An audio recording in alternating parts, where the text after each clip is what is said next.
Volvemos después de la pausa de publicidad. Como les decíamos, investigadores de la Universidad Rey Juan Carlos, la UNED y la Fundación Reina Sofía han detectado las zonas del cerebro que resultan dañadas cuando se inicia un proceso degenerativo. Se trata de un estudio realmente útil, ya que podría ayudar al diagnóstico precoz del Alzheimer, muy importante para retrasar el desarrollo de esta enfermedad.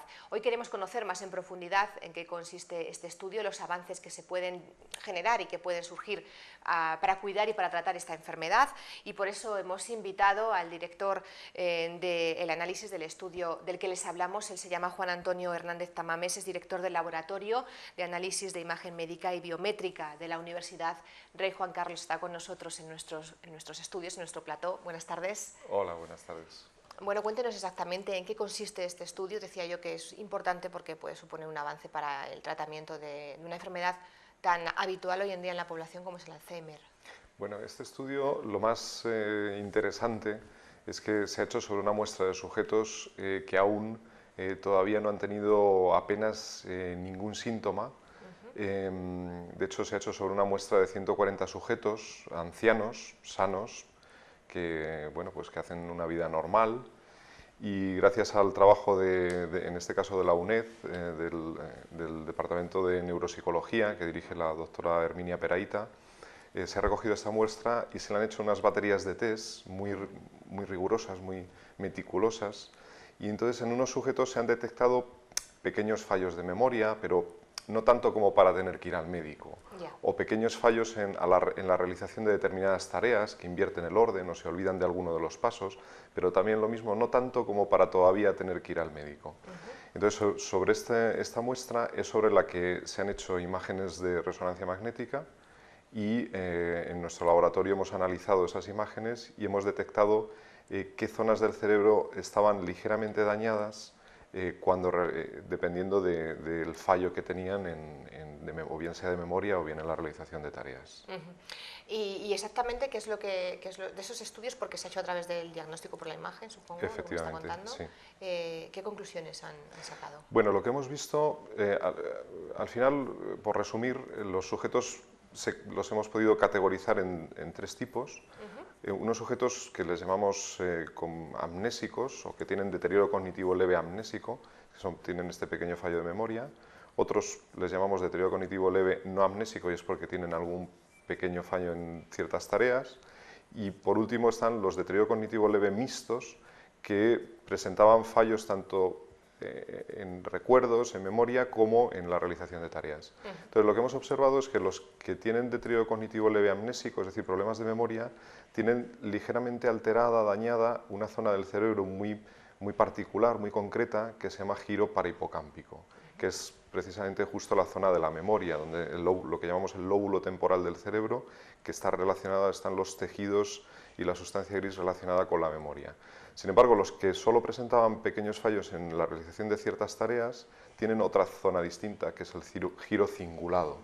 Y sin embargo, los mixtos, es decir, los que presentaban deterioro en ambas cosas, en memoria y en tareas, pues hemos visto que de manera muy consistente que tienen dañadas ambas zonas.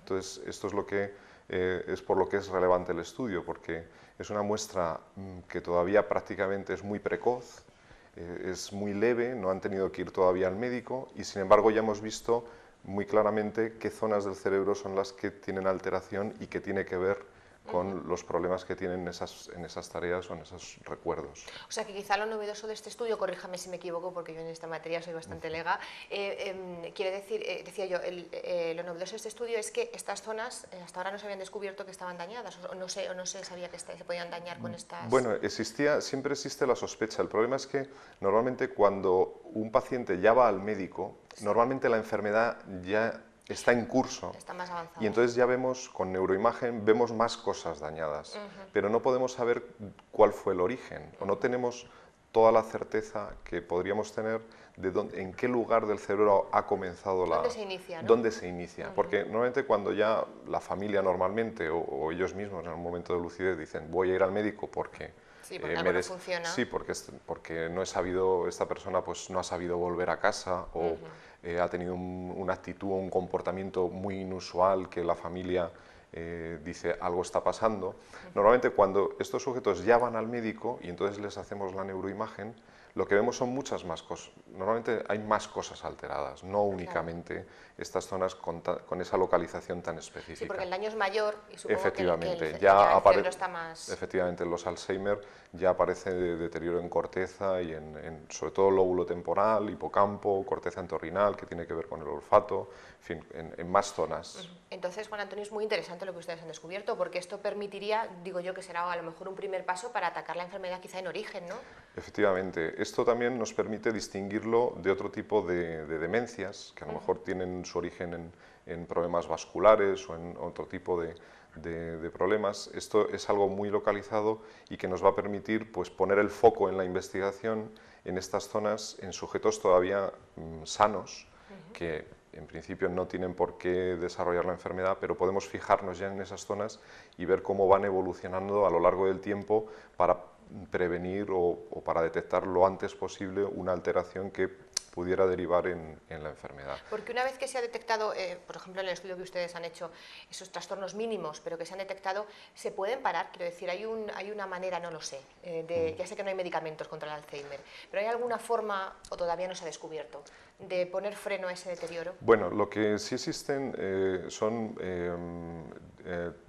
ejercicios o normalmente esto es puesto en manos de terapeutas, psicoterapeutas, neuropsicólogos y también distintas especialidades médicas, se les pueden hacer realizar una serie de tareas memorísticas o de habilidad o también, sobre todo, estimularles esas zonas del cerebro para que no pierdan funcionalidad.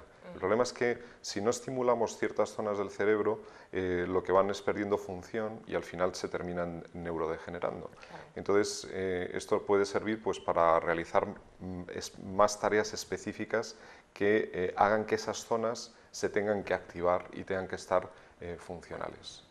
La verdad es que con estos estudios, estas investigaciones como las que hoy nos está comentando nuestro invitado, son aportaciones de incalculable valor a la ciencia, en este caso, pues, para frenar o paliar una enfermedad, y mucha gente que nos ve se pregunta, ¿algún día se podrá curar el Alzheimer?